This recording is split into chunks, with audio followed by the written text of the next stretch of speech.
Here, we will briefly explain what is an exponential moving average, or short EMA, and how to use it to make better trading decisions.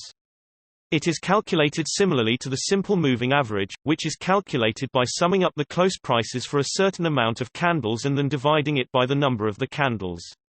The SMA lines could be used to determine if a trend is currently to the downside or upside. The SMA lines could also show support and resistance levels, and breaking one of them could signal trend to the corresponding direction.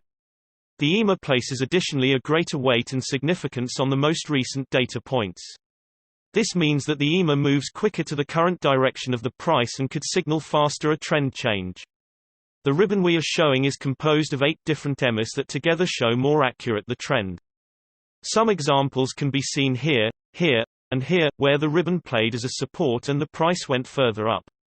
On the other hand, here, the EMAs played as a resistance, at least for some time.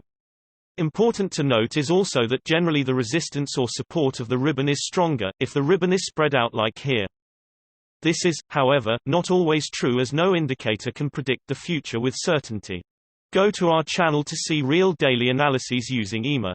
But keep in mind that trading is very risky, and always do your own research before investing or trading.